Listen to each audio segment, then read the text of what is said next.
In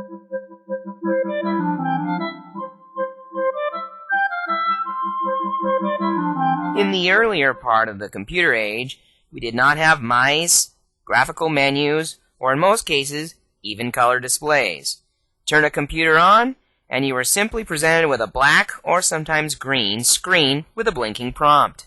Today we do have mice and color screens, so what is C# exactly, and why should I care?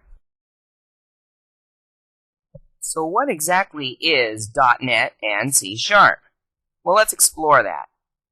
Let's go back to the 80s and let's do this in kind of a story format. Let's say you got a new TRS-80 computer. Then you get a totally awesome software app to run on your TRS-80 computer.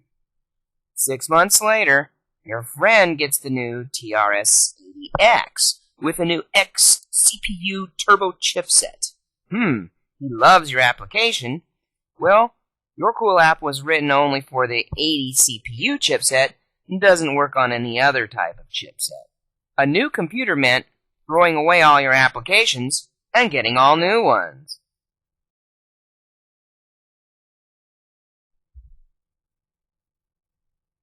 So programs were monolithic and written to speak directly with the computer architecture.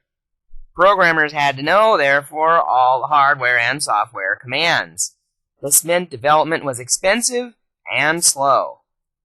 Any computer with a different architecture would not work with your program. Okay, welcome to the 90s. Now, the Windows operating system took responsibility for talking with your CPU and other hardware. So, software developers just needed to write Windows 32-bit code to write to the operating system.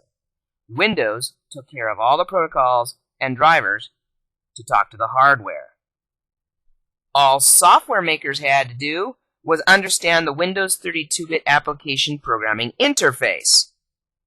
Monolithic programming gives way to a more modular or separated model. Okay, so if modular programming gave way to a big computer boom, what could be better than this? Now, let's say that you have two identical boxes, but one is running Windows and one is running some other type of system. Well, your Windows 32-bit app isn't exactly going to work. So how can you make a programming model where you can write code once and run it anywhere on any operating system? Well, here's a shot towards that. The summer of 2000, the announcement of .NET by Steve Ballmer is made.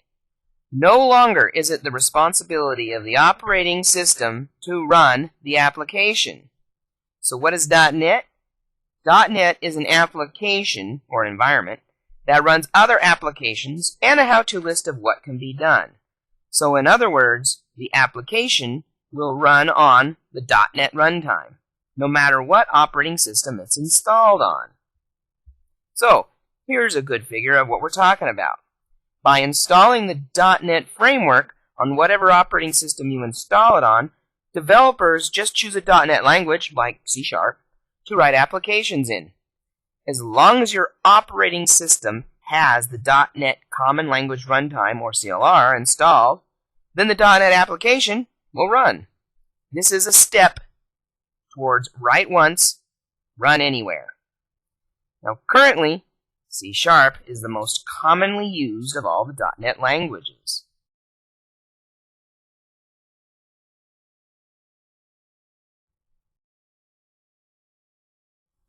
How did C# get its name? There's a lot of theories out there, and nobody's really blessed the exact one. But here's one of the more visual theories, and that is C became C++, and if you were to get the two pluses to stand more erect slowly over time, the two pluses form an upright C# symbol. Just a historical note, the C# family started off with the C language, which was developed back in 1972. C++ came along in the late 1970s and introduced new concepts like object-oriented programming. C# is much newer. It was first introduced in the year 2001. C# boasts a lot of improvements over its predecessors, And that's what we're going to learn a lot about in C# Joes to Bros. That wraps up Chapter 1.1 on what is C#. Next item, do Chapter 1.2, the programming environment.